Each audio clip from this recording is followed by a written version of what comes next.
Welcome.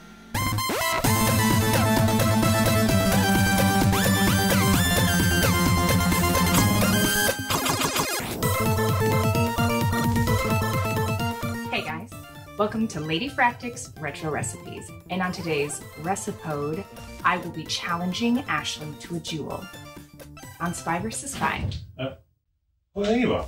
What are you... Honey, I told you some of these things are vintage. So are you. Come on, pups. Guess she gets the dogs. Well, seems it's just you and me. Why don't I paint you a story, a picture, a bedtime Who are you picture? talking to? The Amiga was speaking, because it actually does speech. It's not even a real Commodore anyway. Bye, honey. Love you. Guess I'm playing with my own toys tonight. Well, as I was saying, let me paint you a picture. Or maybe he can. Well, in my recent Macintosh videos, I introduced you to my childhood friend Matthew and his father Philip, who owned that Mac. Is that Bob Ross again? No, it's Philip Cargom. He's now a successful author and meditation and yoga nidra teacher. You can find some links in the description below, as per usual. But back in 1986, when Matthew and I were playing Spy vs. Spy, as Ashley Fractic and Lady Fractic will be in an upcoming Recipode, and when Matthew and I were also making those pictures you saw me resurrect in the video Raiders of the Lost Art, Philip was writing one of his first books. 30 years later, he's penned dozens of them, but back then he was writing said Bookie Wookie on that very same Apple Macintosh that we loved to borrow. By the way, to the person who stole my copy of Microsoft Word that I used to write my sci-fi novel, available free to patrons, I will find you. You have my word. Anyway, it was around 1986 that a horrifying incident befell Philip, one which he told us about back then with equal horror in his face. It's something I've never forgotten, and I don't think you will either. Let me tell you a story. Picture it. London, the 80s, Matey, Betamax. This. Sweets they don't make anymore. Aha! And Philip has just switched off the TV in his Kew Gardens flat, cutting off a Hamlet Cigars commercial.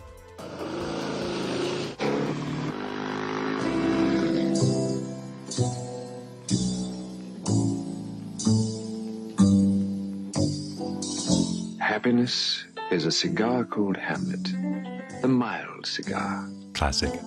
And after he'd switched this off, he went back to work on his book, On Mac Right. And here's some footage of me and Matthew in that very same flat, cooking up a delicious SodaStream retro recipe. Washing up liquid. Press this button till it falls. Now quick, let go, quick.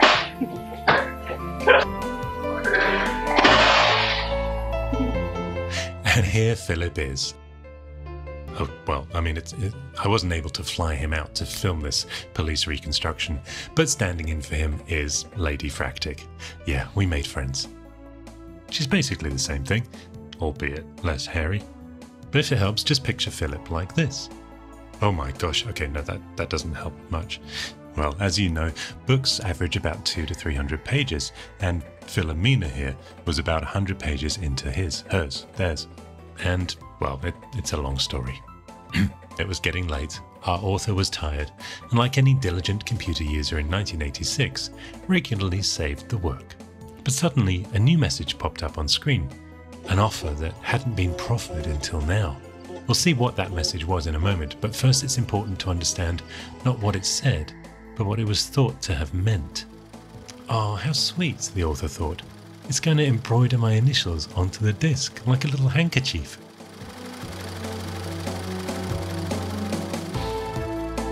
But they'd need a hanky for what was to happen next, as she had clicked on this. No, initialized disk did not in fact mean it would sew your initials on the disk, but instead that it would completely wipe and format it. And so, With one optimistic click, the entire book was permanently erased.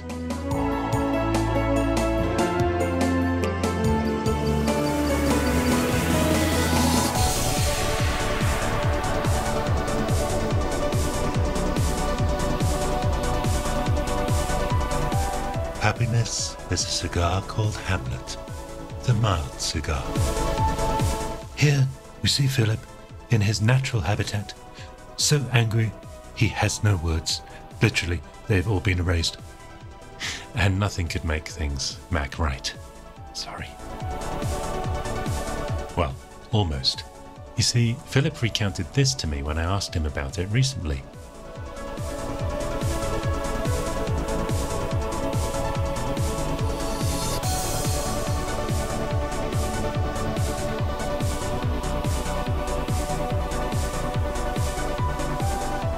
As to what caused the sudden read error, my guess is simply a dirty head. Speaking of which, Philip told me he never actually rewrote that book, as he was too traumatized and the thought of remembering it all was too overwhelming, but also that he'd been trying flow of consciousness writing, and it wasn't all he'd hoped, so in a way, he came to think of it as the Macintosh perhaps putting him out of his misery. Well, if that was the case, it just worked. Thanks, Steve. But he had luckily printed out a page of the novel and was able to use it in a future book called The Druid Way. Perhaps it's sponsored by PCB Way. And I might just have a little treat for Philip Carr-Gomm. But if you do any embroidery, beware of typos, because as we all know, PCG does not stand for Philip Carr-Bomb. But if you use PCB Way, you could get your name silkscreened or coppered onto your next PCB project, like me and One Stage have here. Video coming soon.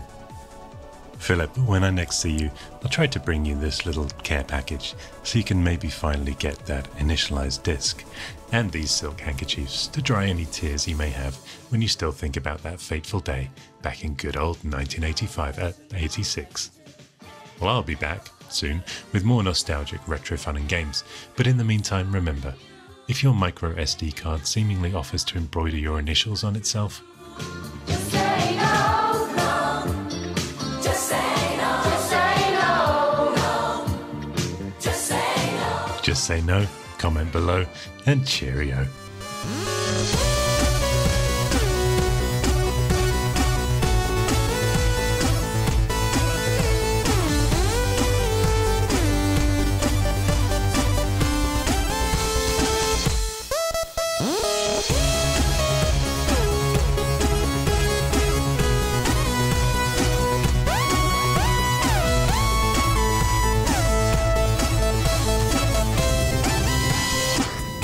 Damn it, I forgot the name of the show. Right, get out, you're fired.